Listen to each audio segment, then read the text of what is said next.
Good morning. It is so good to see you all here. So glad to be with you. I feel like I need to begin in a way. I haven't begun a sermon yet here in these past 3 months, and that is with a couple of clarifications / corrections from last week's sermon. I went back and I was listening to the sermon from last week. And just for the record, yes, I always go back and listen to my sermons. Like you, I also like to hear good preaching.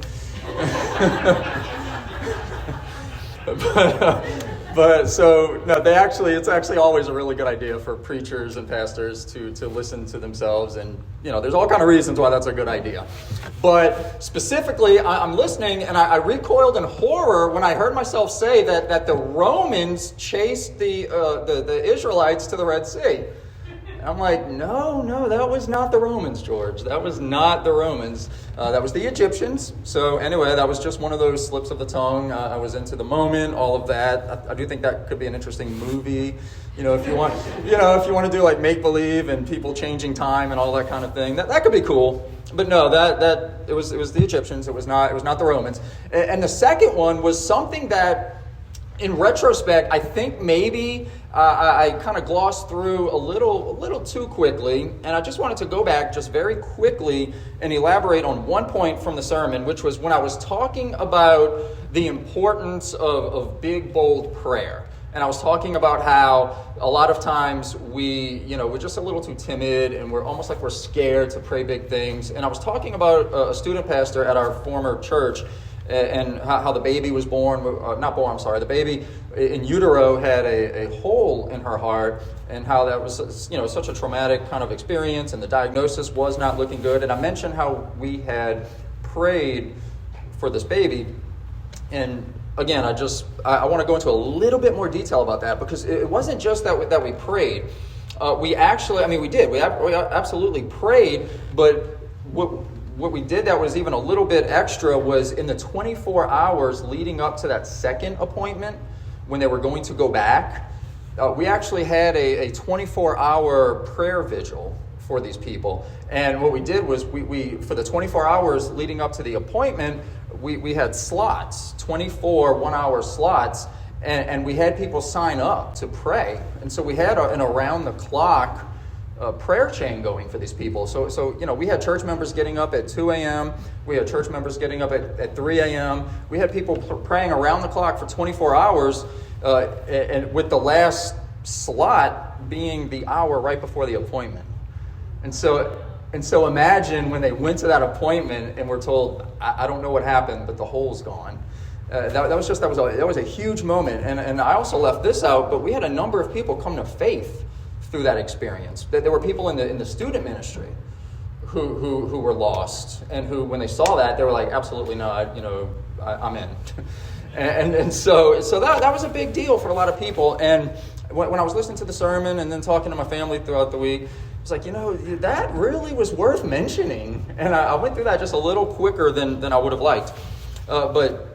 Just to hopefully I don't have too many clarifications in the weeks, months, years ahead, but those were two, and I thought it was important to just call that out. Okay, so I'll tell you what, let's move forward from last week's sermon. Let's talk about this week's sermon as we kind of jump into a new section of this text. I was actually reading this week about a French, he was a French acrobat / tightrope walker by the name of Charles Blondin.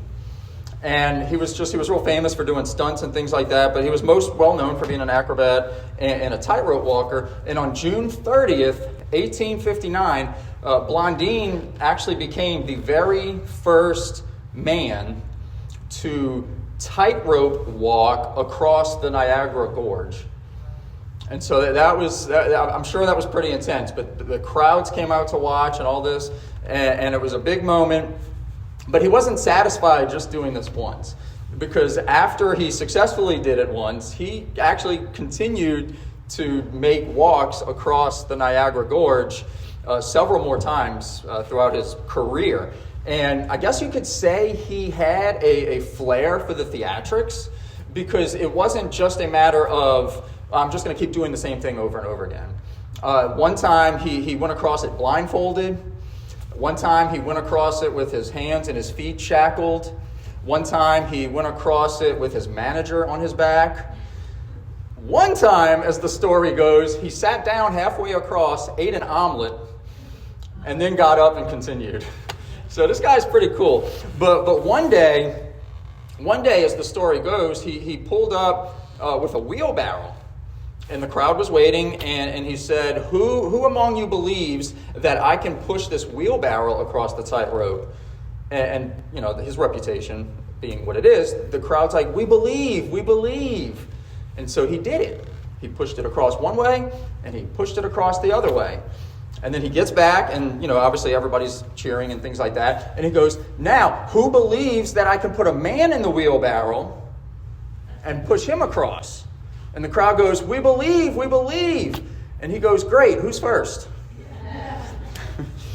I love that story, but I have to wonder, if I had been in the crowd that day, and he asked those questions, would I have been one of the people saying, I believe?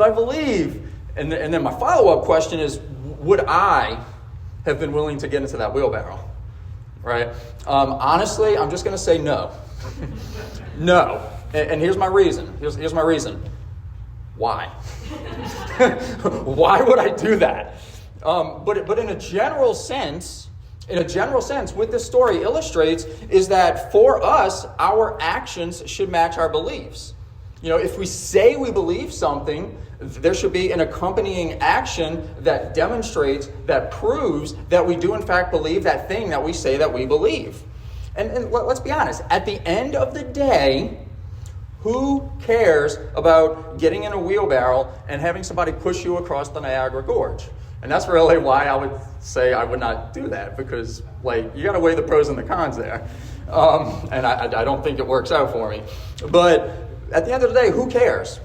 Who cares? But if we say that Jesus is Lord, if we say that we believe that Jesus is Lord, then that's actually a much bigger deal. That's much more relevant. And we should be acting as though he is, in fact, our Lord. He should be the one that we are answering to. He is the one that we should be obeying.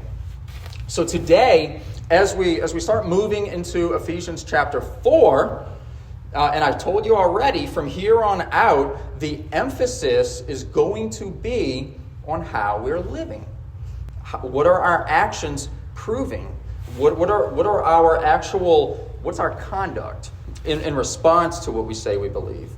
Paul just spent 3 chapters instructing us on very fundamental aspects of our faith and telling us very important things about what we should believe and what should be in our head. But now, from here on out, we're looking at how those beliefs should be put into practice. Okay? And surprise, surprise, with everything that we've been saying of late about the importance of church unity and what a big deal that is, guess where Paul starts? With a call towards unity and what we can and should be doing to help promote that. So today I am going to point out 3 ways that we as the church should be working toward unity. There is unity of calling, unity of conduct, and unity of creed. And to that end, we will be reading Ephesians chapter 4, verses 1 through 6. And some of our younger ladies in the room today, that this passage may be familiar to you, because you recently got together and had a Bible study with Bethany here. And what passage did you go over? Ephesians 4, 1 through 6. So big coincidence there, or maybe not. Maybe a divine coincidence, as they say. But let's jump into Ephesians chapter 4, verses 1 through 6. And here we go. Not Galatians chapter 4. I knew that did not look right. All right, Ephesians chapter 4, verses 1 through 6. Here we go.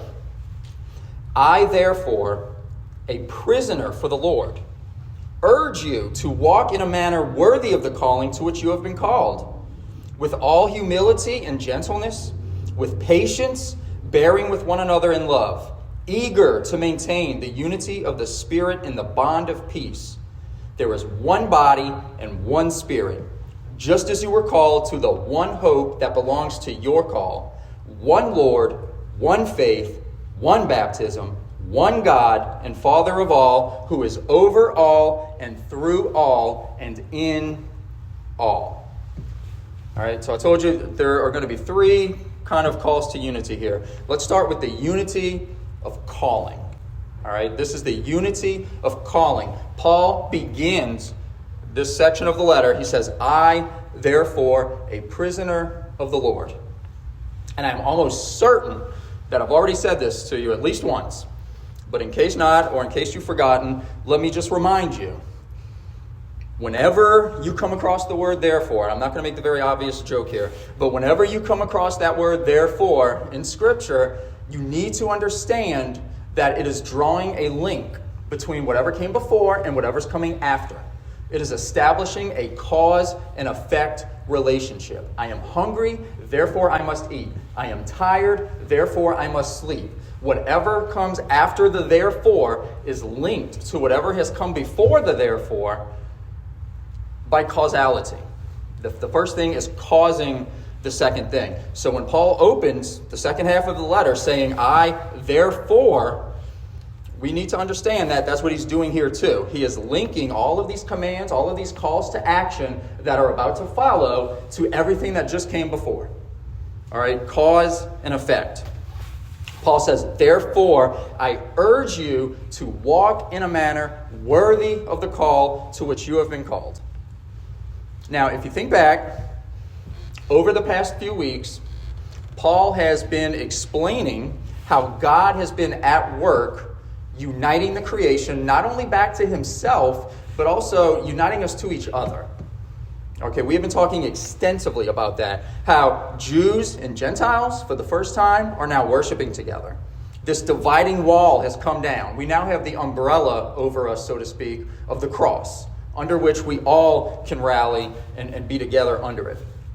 And then Paul prayed, we saw last week, for them to have spiritual power to understand these things deep in their core, that this would be something that oozed out of them, and in light of that, therefore, walk in a manner worthy of this truth. Walk in a manner worthy of this unity that Christ has purchased for us with his very blood.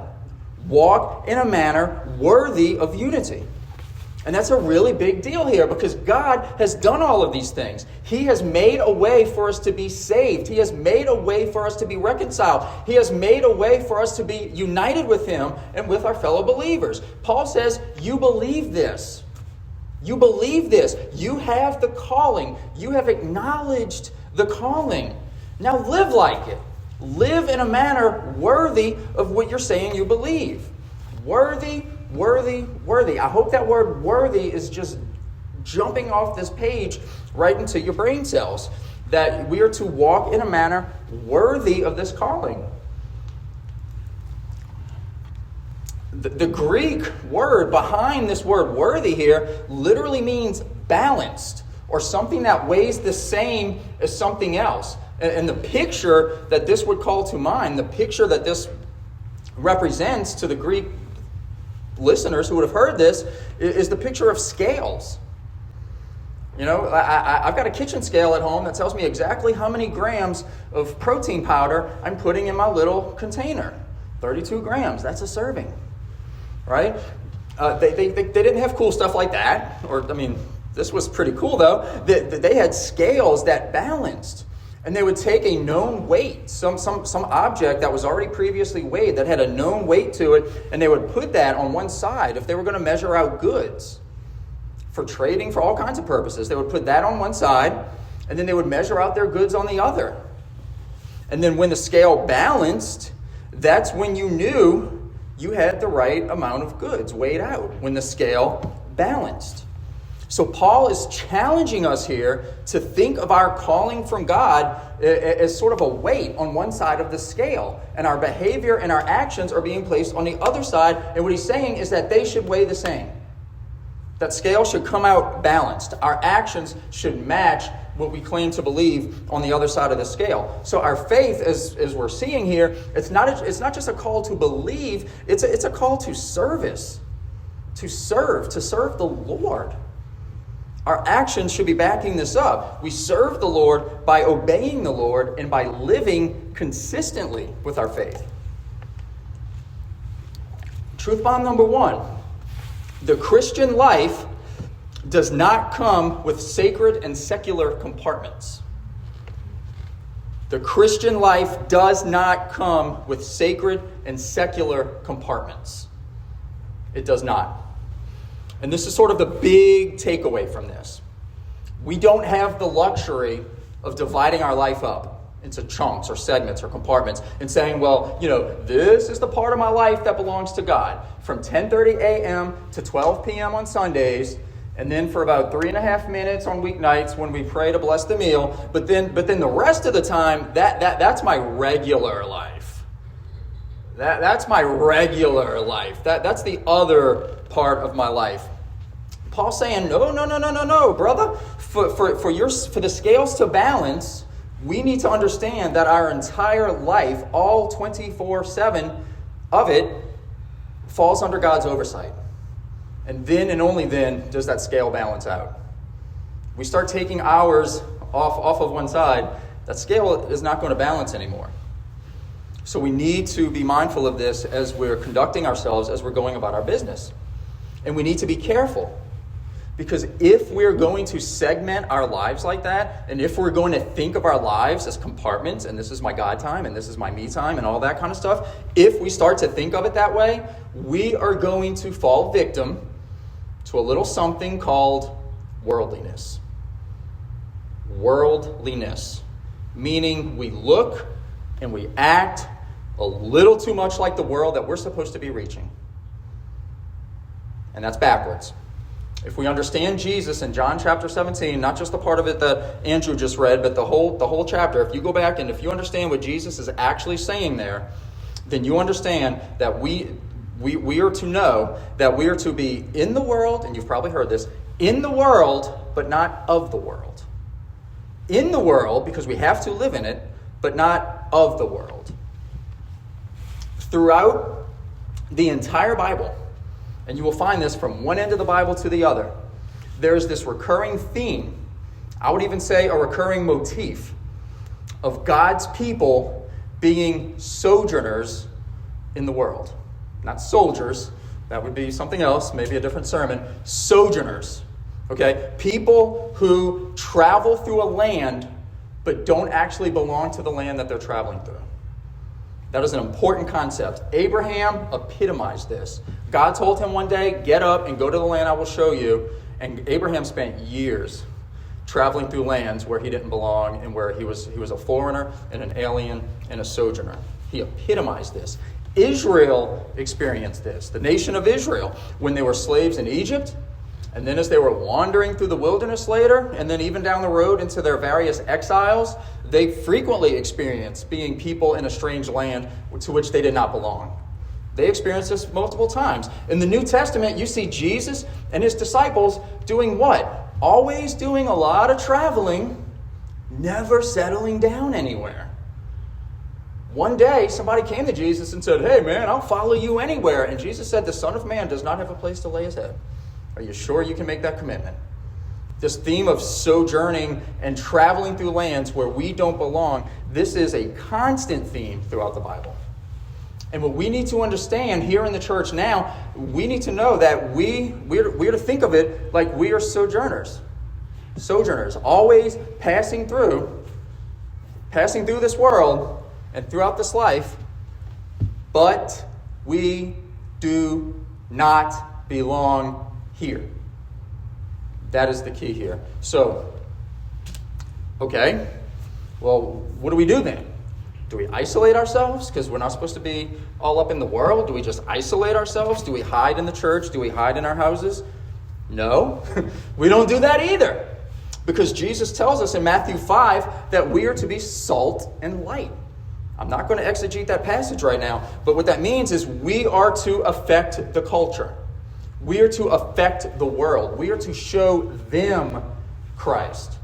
It's to be a one-way street, basically. We are showing them God's way. But unfortunately, the very sad and sorry state of the church in the West right now, and the declining numbers that across the board, and these statistics are out there, it's very evident that the church is in a decline, at least in the Western Hemisphere. Over in the East, it is like blowing up crazy. But over here in the West, where we're a lot richer than we like to admit that we are, and where we live a lot better than we like to think we do, over here in the West, the church is declining. And the sad, sorry state of what's going on in the church right now is really, it's a scathing indictment, is what it is. That the world has done way more to affect us than we're doing to affect it. The world is doing way more to affect us. I think we would be traumatized if God ever just clearly revealed to us how much of our values and our beliefs and the things we just do day in and day out have been influenced by the culture without us even realizing it. I honestly believe that. But the fact is, we give in too much, and we blend in too much. And this is why the church is declining. Because at some point, if we keep stripping away all of the things that make the church distinct, we become nothing more than another social club. But you know what? The world has social clubs. They're out there. There are country clubs, and there are civic organizations, and there are all kind of social clubs. Or we become just another social justice institution, which is a good thing to be, but the world has social justice institutions. Or we become just another gathering place for families. Hey, this is just where we worship together. But you know what? The world has gathering places for families. The world has all of these things. The world doesn't need more of these things. The world needs the church. And ironically, I think a lot of times our quest to try to make Jesus relevant or to make the church relevant is actually making us irrelevant. Now, when the church is firing on all cylinders and the church is doing everything it's supposed to do, we do have social gatherings. We have fellowships. We have saints watch parties. We have those kinds of things. We do social justice. Our families can get together and worship. I'm not saying we take that out of the church. I'm saying the church is so much more than that. The church is distinct. The church alone is the body of Christ in this world. And what I'm saying is when we start ripping away those distinctives to just try to make it look like this or look like that because that's what the world likes, the world is way better at doing worldly things than we are. And if we become too worldly, no wonder the world feels like it doesn't need the church. Because what makes us distinct at the end of the day? So unity of calling is the first thing. Unity of conduct, then, is the second thing. So what do we do with this information? What exactly should we say or should we do differently in order to be distinct? Well, here's a fun fact. Paul's going to spend the rest of this letter telling us a whole bunch of ways. We're about to see a whole bunch of those ways to answer that question. And in verses 2 and 3, we see him calling us to unity of conduct, stressing our relationships with other believers in the church. Let me just reread verses 2 and 3 real quick. With all humility and gentleness, with patience, bearing with one another in love, eager to maintain the unity of the Spirit in the bond of peace. I'll tell you what. Let's just cut straight to the truth bomb for this one, okay? You're going to need a minute to write it down. Truth bomb number 2. Conflict within the church is inevitable. Like Thanos, it is inevitable, all right? We should prepare ourselves now and commit to showing love and grace to our brothers and sisters in Christ. In other words, on the front end, we commit to that. On the front end, we decide in advance, this is how we're going to be. Conflict within the church is inevitable. We should prepare ourselves now and commit to showing love and grace to our brothers and sisters in Christ. And can I just make a tiny little suggestion here? I think that it's exactly what Paul is telling us right here, is what this truth bomb says. This is exactly what he's telling us. The fact that conflict is inevitable. It is going to happen. And how do I know this? Because I have been in a church for more than 5 minutes of my life. I am very well aware that conflicts will come up, and some of them are justified in a sense, and some of them make no sense, and you're like, what are you even thinking right now? What are you even talking about? But conflict is inevitable. All right? This will be a little audience participation part, but feel free to raise your hand if this describes you. But how many of you in here, and I just mean in your whole life, I'm not just talking about the church right now, but how many of you in here have had somebody get on your ever-loving nerves? Some people's like, right now. I'm mad right now. Ironically, the drive to, this didn't happen in our car, by the way, but the drive to church can be a stressful time for a lot of families. And sometimes people show up at church and their family members are already on their nerves. So, if that's you, I'm sorry. Let me know. I'll pray for you. But that's a thing too, ironically. But yes, this often happens. All right. Question number 2. Also, feel free to raise your hand. How many of you have ever had somebody in the church get on your ever-loving nerves? Okay. All right. So you see the point here? All right. So I'm telling you the truth is the moral of that story. So look, let's look at it this way. All of these traits that Paul is talking about, if you look at all the traits he just listed, he mentioned gentleness, humility, patience, bearing with one another. Let me ask you, when exactly do you need patience? But specifically when somebody's trying your patience. The existence of patience assumes that there are situations that will try your patience. And when do you need to, quote unquote, bear with one another? When somebody's wearing you out. So the fact that he's telling us that we need to do these things is sort of a clue. He's telling us, yes, we have these callings and we have these traits and we should exhibit these traits. And the reason is because the conflict is coming. The conflict is coming. And if you wait until you're in the middle of the conflict to decide some of these things, sometimes it's already a little bit too late. He's telling us in advance, cultivate these traits. Build your patience now. Build your humility now. Build these things now. Because conflict's coming. It's only a matter of time. If I haven't done so already, I'm going to offend people in here. I'm going to do it. I'm going to say something you're not going to like. Or I'm going to make just an off remark in a conversation without even thinking, and it's going to rub somebody the wrong way. I'm not going to do it on purpose. All right? I'm not going to do it on purpose. And I promise if you tell me I did that and we can sit down and talk about it, I will humbly apologize to you and try to explain what I actually meant, because I guarantee you I will never offend you on purpose. But it's going to happen. I'm going to make somebody mad. And some of you are going to make each other mad if you haven't already. We need to work on these traits now. These conflicts are coming. The big difference is when it happens, when these inevitable conflicts happen within this church, it should look very, very differently than when it happens anywhere else. That is the difference. So how does the world do conflict? Well, again, I've been alive for more than 5 minutes. Let me tell you, they yell, they scream, they demand their way, they tear each other down, they try to ruin each other, they talk smack behind people's backs or on social media. Paul says one of the ways that we as the church are to stand out is not by avoiding conflict, because that's impossible, you can't, but rather how we handle the inevitable conflicts that are going to happen. That's one of the big differences. We handle those conflicts with humility, gentleness, patience, and love.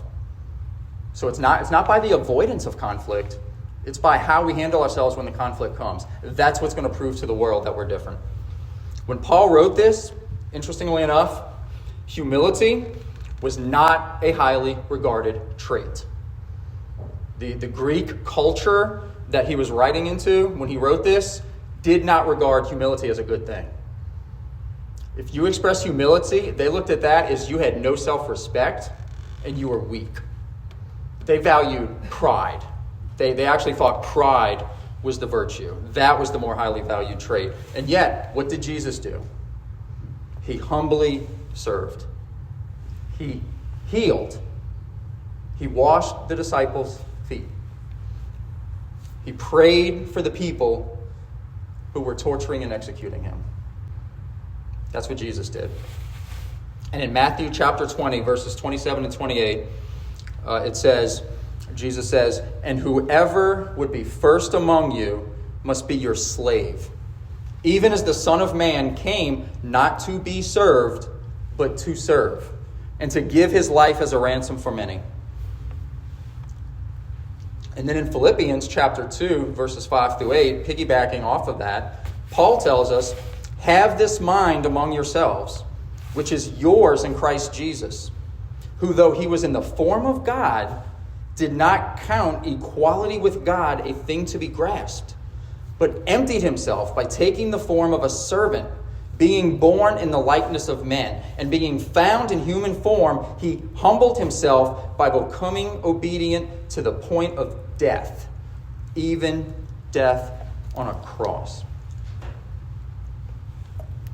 And so here, Paul is dramatically, in this Philippians passage, illustrating the humility of Jesus by pointing out that Jesus, as the very Son of God, with all the powers of divinity at his disposal, could have very easily come here and just forced us to grovel at his feet. He could have made us do it.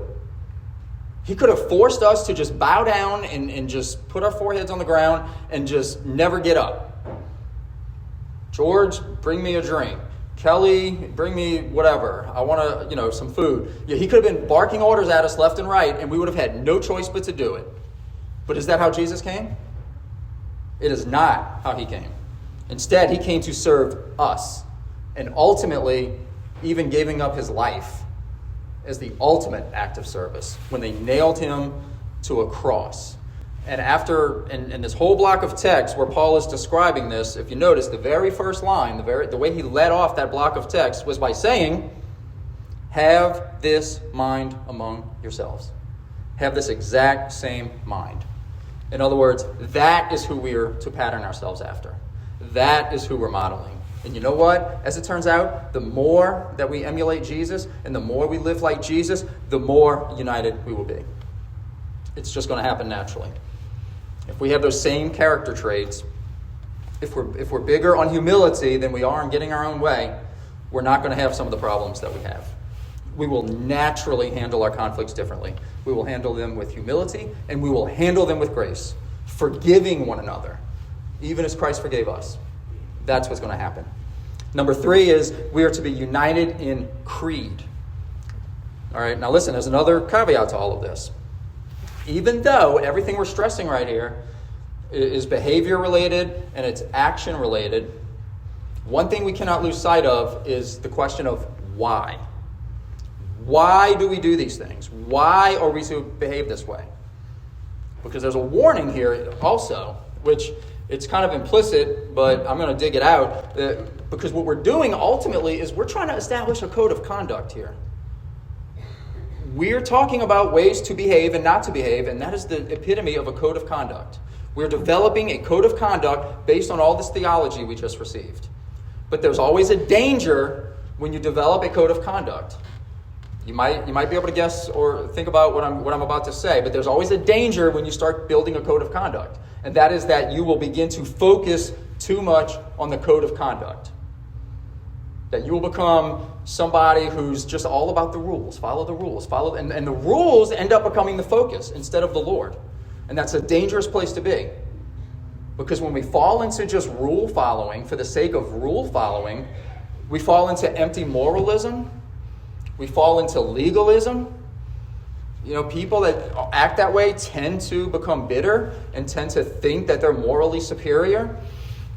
Jesus, again, he always seems to have problems with the Pharisees in the Gospels. Why? Because they were empty moralists and they were legalists. That was one of their biggest problems. They had no particular love or devotion to God. They didn't live to please him. They lived to check off boxes. And sometimes we can fall into that. We should have a code of conduct. We should have a very high standard for ourselves. And we shouldn't wane on that. We shouldn't compromise on that. But the focus should be on Jesus and living for him and honoring and glorifying him, not checking boxes. The code of conduct flows out of the relationship. We're not doing it to check boxes. We're doing it to honor him. The reason I don't date other women is not because I have a checkbox that says don't date other women. The reason is because I have a wife and I love her.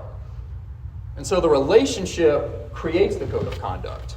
So we have a code of conduct, but the focus is on the person we're trying to honor and glorify, that we even have the code of conduct in the first place. And Paul shows us in verses 4 through 6 that we should also be united in creed. All right, look at 4 through 6. There is one body and one Spirit, just as you were called to the one hope that belongs to your call. One Lord, one faith, one baptism, one God and Father of all, who is over all and through all and in all. So he's giving us the basis for our code of conduct. He just gave it to us. Paul says because we were called to the one hope that belongs to our call. In verse 4, and our unity is based on that hope. That hope. I've talked about hope a few times in this series. The hope of Christ. The hope that we belong to him. The hope that he is coming back for us. The hope that he will never leave us or forsake us. The hope that we get to spend eternity with him. This is our great hope. But we're also one body by one Spirit. One body by one Spirit. Paul says in verse 5, one Lord, one faith, one baptism, one God. You know how many times Paul says the word one in just those 3 verses? 7. Here's a little Bible study tip trick for you. If you see a word used over and over and over again in a very short span of time, pay attention. Pay attention, because that is significant. 7 times we see the word one right there. We should be one, because our hope and our faith rest on the one true God. Now, again, I'm going to allude to this passage. Earlier, Andrew read from John chapter 17, where Jesus talks about this very same concept. Let's look again at just a portion of that text, verses 22 and 23. The glory that you have given me, I have given to them, that they may be one, even as we are one. I in them, and you in me, that they may become perfectly one, so that the world may know that you sent me and loved them, even as you loved me. Do you see what Jesus is doing here? Do you see the link he's making? He's connecting our oneness to the oneness that he has with the Father. He's equating them and showing that they're related. They flow out of one another. And he's going even further to say that by this oneness, the oneness in here, the world will know that God has sent Jesus. The world will know that we belong to Jesus by our love and by our oneness. Now, a lot of you are probably familiar with John 13:35, which makes a very similar point, but that's where Jesus says, by this all people will know that you are my disciples if you have love for one another. That's one of those very quotable verses that a lot of people memorize. By this all people will know that you are my disciples if you have love for one another. Truth bomb number 3. Ours is not a unity for the sake of unity, but a unity for the sake of Christ and his mission.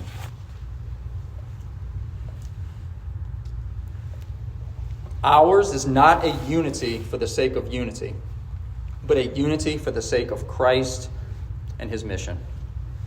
And that's really the key here. That's really the key. We need to remember the basis of our unity. Otherwise, we find ourselves just going through the motions. And that's a place we don't want to end up. Because if we forget why we're doing it and we're just checking boxes, then it kind of just becomes like a routine. It becomes a habit, and we just find ourselves going through the motions with no real thought. But I hope what you're getting from this is Jesus' deep desire for his people to be one. To be one. 3 weeks ago, I preached a sermon called The Umbrella and the Wall. All right, that's still one of my favorite title slides, was that picture of the two guys standing over the wall. And Paul made a really big deal about the fact that wall came down and how we're now supposed to be united under this umbrella. This text today is the practical application of what we learned that week. That week kind of gave us the truth. This week is kind of giving us the command to match that truth. You may think that the church does not need you. You may think I can slip in and out and it doesn't matter. You may think that you are just one piece in a puzzle. And that may be true. But let me ask you something. Have you ever gone to put a puzzle together and found one piece missing? That piece was a really big deal, wasn't it? So maybe you are just one piece in the puzzle. But you know what? It's the missing piece that always seems to be the piece you miss. It's a big deal. You're like, oh man, where's that piece? And sometimes you might even tear your house apart. Like, all right, I know we had this somewhere. Let me just look at all the places where that piece might have fallen. It's a big deal. We need each other. We need all the pieces for all the reasons we've been talking about. We're a family. We're a kingdom. We're a temple. All of that and more. And now let's add something else to the list. Now we see that here in the church, we're also representing the very unity with God, the very unity within God. The unity that God shares with his Father is the unity we're supposed to be displaying in our unity with one another. So we've got a responsibility, it turns out, to not only to get along because we love Jesus, but we're representing God to the people that don't know God. And if we don't do our part, and if we show that, hey, unity's not important, or, I can break away and do my own thing for a couple of months and all this, if we're going to show that to the world, then the world gets this idea that, well, that must be what God's like. God's not relevant. God's not important. All of those same types of things. And as this letter progresses, Paul is going to address all kinds of topics. But you're going to notice over and over and over again, there's going to be this recurring emphasis on relationships. Even as he moves from topic to topic, it seems to always be in the purview of relationships. So obviously, this is a really big deal. We've had our minds filled with this truth. Now let's balance the scales and walk in a manner worthy of this knowledge. And it starts here. Commit now to the knowledge that there will be disputes, that somebody will aggravate you, that somebody will get on your nerves, that you will find yourself embroiled in an interpersonal conflict of some sort or another at some point in the future. But we forgive as Christ forgave. And we show grace as Christ showed grace. Now, that does not mean putting up with or ignoring abusive behavior. It does not mean that. Nor does it mean overlooking open, unrepentant sin for the sake of a false sense of peace. Neither that. That's something else entirely. And that is something down the road we'll talk more about. That's not what that means, though. Today, what I'm talking about is how we treat each other day in and day out in our everyday relationships with one another, and how we are to be united in calling, in conduct, and in creed. Remember, Jesus said, your love for one another will show to the world that you are my disciples. That's what he said. So let's prove him right.